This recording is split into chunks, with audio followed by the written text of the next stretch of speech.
meninggalkan kamu gitu. Itu tentang Muhammad yang mau bunuh diri. Enggak kapan Nabi Muhammad mau bunuh diri, Bang? Belum tahu Muhammad mau bunuh diri? Belum tahu. Buset, pantesan. Oh ya lupa saya. Pantesan dia masih Islam. Bentar. Waduh. Jadi tidak tahu. Saya ngerti agama Islam, makanya saya Lu kalau Anda tahu Islam, bagaimana Anda tidak tahu Muhammad pernah ingin bunuh diri? Nih, ini lanjutin yang kemarin ya teman-teman ya. Nih, saya balik nih. Ini banyak umat muslim tidak tahu ajaran agama Islam. Coba saya searching. Oke nih. Perhatikan ini ya. Ini hadis tentang Muhammad ingin bunuh diri. Nih ya. Nih. Ulama tentang hadis bahwa Rasulullah pernah ingin bunuh diri nih. Ini hadisnya. Ya. Ini ada pertanyaan. Hadis Bukhari nomor berapa dulu? Baik. Misalnya hadisnya kita lihat baik. Di dalam kitab Sahih Bukhari nomor 6581. Kalau nomor hadis itu beda-beda, Mbak. Bentar, hadis Bukhari 6. Iya, nomor hadis itu beda-beda, tergantung cetakan mana. Nah, tapi di sini nomornya itu 6581. Nih, dibacakan ya. Az-Zuhri berkata, Urwah memberitahuku dari Aisyah.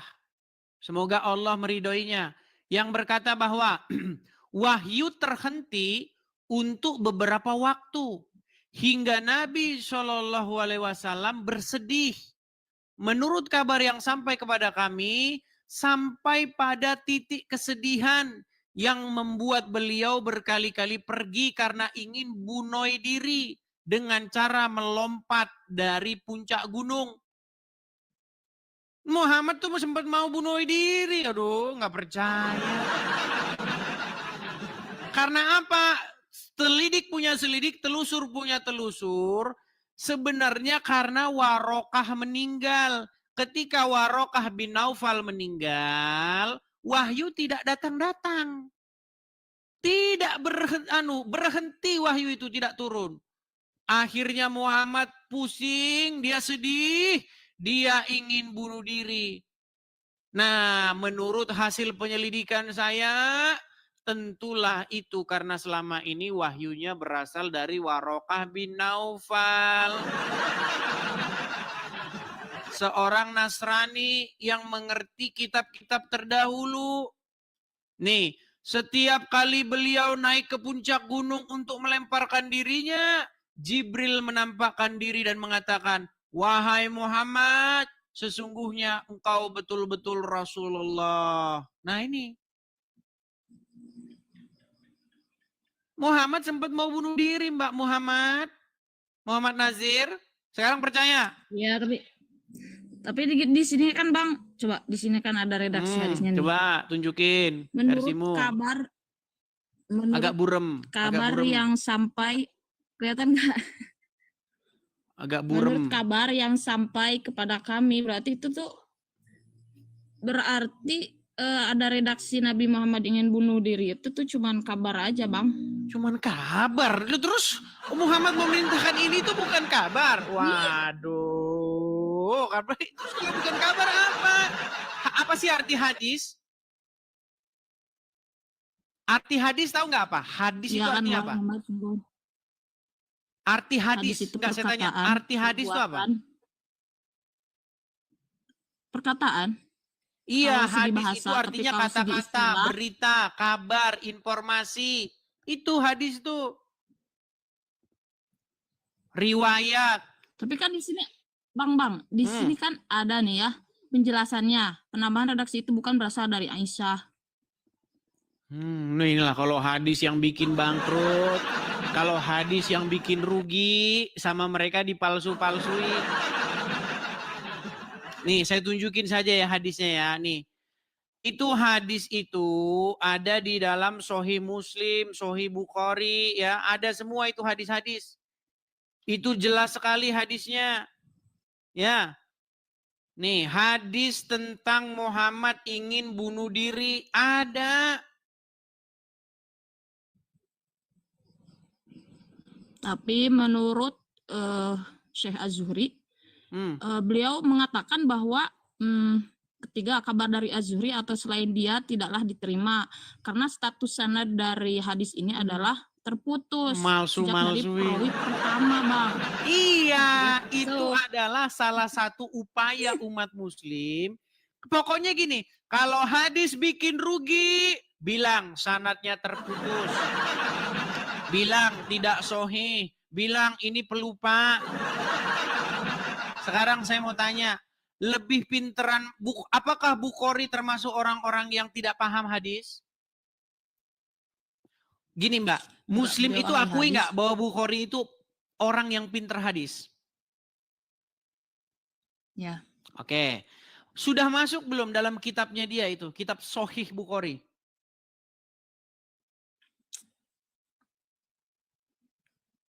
Itu sama seperti hadis Aisyah Aisyah dinikahi Muhammad ketika berumur 6 tahun dan digauli ketika berumur 9 tahun.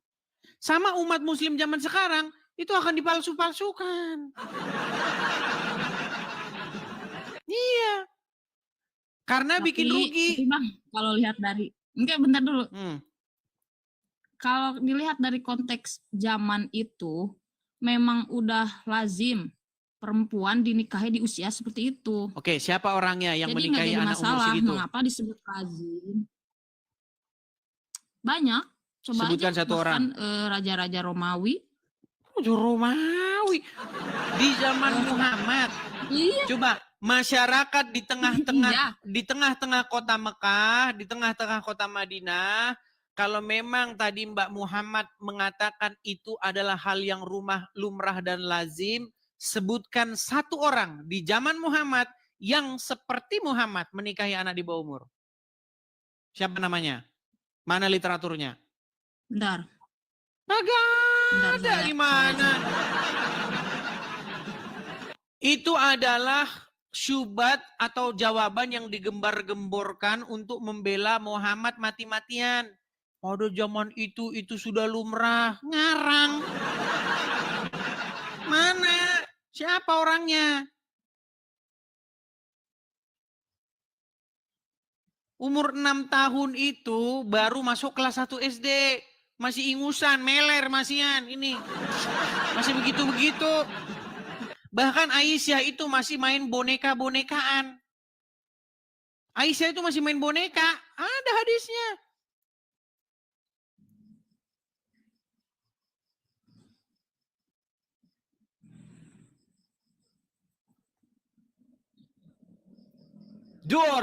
Iya, tapi saya pernah membaca informasi bahwa menikahi anak di bawah umur itu dibolehkan pada masa itu 9 tahun, tapi kan tetap aja dinikahi 6 tahun, tapi kan nggak langsung bersama gitu. Iya, digauli pada waktu berumur 9 tahun.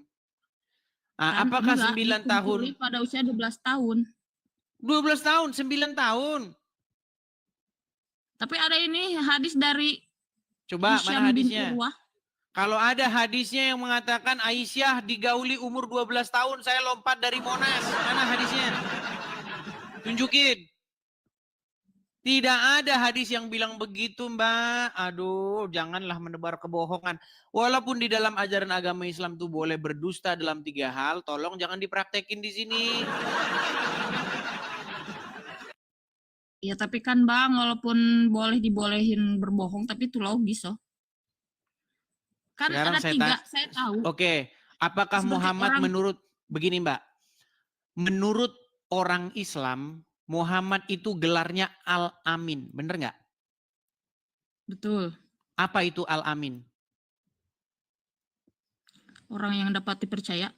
Jujur, betul? Oke, apa itu bohong? Bohong itu berkata tidak sesuai dengan faktanya. Bagaimana mungkin Muhammad bergelar Al-Amin, terpercaya, di detik yang sama dia ngajarin bohong? Tapi kan coba kalau dilihat dari penjelasannya, bohong di sana pertama untuk mendamaikan orang yang bermusuhan. Masa sih Bang? Oke, contoh, saya kasih contoh. Sebentar, saya kasih contoh. Orang yang bermusuhan. Contoh, ada mazhab, taruhlah mazhab Hanafi. dengan mazhab Hambali. Mereka kan beda. Iya. Nah, contohnya Beda. masalah kunut dan tidak kunut. Menurut mazhab yang A, kunut, wajib kunut. Sholat subuh wajib kunut. Menurut mazhab B, tidak wajib kunut. Tidak kunut. Yang satu bilang Ya. kunut. Berarti untuk mendamaikan dua pihak yang bertikai ini, apa yang harus dilakukan umat muslim? Ini nggak bertikai, itu cuma beda pendapat. Maksudnya Bermusuhan dan berbeda beda pendapat itu beda bertikai dong, juga. Bang. Mendamaikan Enggak. orang yang bertikai, salah satunya jika ada mazhab yang berbeda, Coba maka beda pendapat dan solusinya bertikai berbohong itu beda solusinya. definisinya, Kak. Beda definisinya, Kak. Gimana? Beda pendapat dan bertikai itu jelas beda definisinya. Saya yakin Anda lebih pintar dari saya untuk Oke, memahami ada kata-kata saya. Oke, orang yang berbeda pendapat masalah kunut dan tidak kunut, mereka itu bertikai secara akidah nggak? Enggak. Bullshit.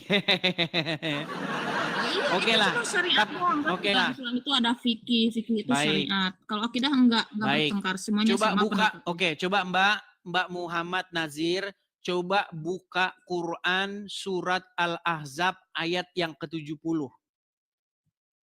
Bentar. KS. Al-Ahzab atau surat yang ke-33. Ayat berapa? 33. 70, ayat yang 70. ke-70. Ya ayyuhallazina amanu apa? Gak ada Arabnya, bentar. Bentar dulu, Bang. Saya buka Sabar, nggak webnya. apa-apa. Kita punya seharian di sini waktu, santai saja. Ya ayyuhalladzina amanu taqullaha wa qulu qawlan sadida. Hai Apa artinya? Hai orang-orang beriman, bertakwalah kamu kepada Allah dan katakanlah perkataan yang benar. Oke, Al-Quran suruh bilang perkataan yang benar atau yang bohong? Yang benar lah. Yang benar. Apakah bohong itu mengatakan yang benar? Jelas bukan. Iya, menurut Al-Quran dikatakan, katakanlah perkataan yang benar. Menurut Muhammad boleh bohong dalam dan kalian lebih mendengar, kalian lebih taat kepada Muhammad yang dikarang oleh Sahih Bukhari, Sahih Muslim. Kalian lebih percaya kepada sosok Muhammad yang digambarkan, yang dilukiskan oleh para pengarang hadis. Akhirnya apa? Enggak, Akhirnya Oke, kalian Abang lebih patuh, bicara dulu, tapi lebih kasih taat saya kepada bagian untuk Muhammad. bicara nanti. Gimana? Ya, silakan Abang bicara dulu, terus nanti kasih saya waktu untuk menjelaskan. Baik. Menurut surat At-Taubah ayat yang ke-31, coba dicek, sambil dicek At-Taubah ayat 31, disebutkan bahwa mereka menjadikan alim ulamanya dan rahib-rahibnya sebagai Tuhan selain Allah. Jadi ada satu kaum yang menuhankan alim ulamanya. Mereka mempertuhan rahib-rahibnya. Nah, dan mempertuhankan Masih putra Maryam. Itu ke sana. Soalnya ada harap bukan atap. seperti itu ayatnya. Ahbarohu Padahal wal Masih habna Maryam. Itu ada orang-orang yang menuhankan rahib-rahibnya selain daripada Allah dan menuhankan Masih bukan dan Maryam. menuhankan. Ini salah ini. Coba. Mereka menjadikan alim ulamanya sebagai Tuhan di samping Allah dan Al-Masih. Enggak, bukan. Al-Masih itu adalah persatuan dari coba dibaca Arabnya, coba dibaca Arabnya. Ittakhadhu, mereka menjadikan ahbarohum kepada rahib-rahibnya, waruhbanahum dan rahib-rahibnya, dan rahib-rahibnya, arbaban, Tuhan, menjadi rob atau pengurus, menjadi Tuhan, itu jamak, mi'adunillahi, selain daripada Allah. Allah. Nah, karena tapi Abang itu harus nyambung. mendengarkan Sebentar, penjelasan saya. itu nyambung. Mereka Selain daripada menjadikan Allah. alim Dan ulamanya sebagai Tuhan selain Allah dan Al-Masih. Betul? bukan. Loh, Mereka aduh, ini nggak menjadikan. percaya dengan ayatnya. Bunyi ayatnya Iya, begitu nggak? tapi kan wal masiha di sini berbaris fatah. Sedangkan Bukan. laqad ahbaruhum wa Allah wal rubanahum Masih itu itu nyambung fatah. nggak? Sebentar. Allah wal Masih itu nyambung nggak? Enggak, bukan maksudnya seperti itu. Karena dalam ilmu nahwu itu seperti itu, Bang. Oke, Jadi baik. Tapi misalkan kita nggak usah bahas itu fatah dulu. berarti Oke, tapi kita korek. jangan bahas itu dulu. Jangan bahas itu dulu. Ya. Jadi ada orang yang mempertuhan alim ulamanya, betul? Tapi di sini terjemahannya mereka menjadikan para rabi Yahudi dan para rahib Nasrani selain Tuhan-Tuhan sebagai Tuhan selain Allah. Oke, artinya ada orang yang menjadikan rabi-rabinya, ada orang yang menjadikan rahib-rahibnya Tuhan di samping Allah, betul? Sebagai Tuhan selain Allah. Dan Serta Al-Masih, betul? di sini Sebentar, serta pelan-pelan, pelan-pelan. Nasrani Pelan-pelan Mbak mempertuhankan. Muhammad, kalem, tenang. Ya, Artinya ya Allah. ada orang yang mempertuhankan alim ulama atau rahib-rahib, betul? Ya, Kenapa mereka disebut mempertuhan ulama-ulama tersebut menurut Muhammad? bentar dulu. Nih, saya jelaskan. Ini kata Muhammad nih. Ya, biar kita bantu. Karena penjelasan Muhammad itu lebih sahih daripada penjelasan muslim manapun, oke? Oke?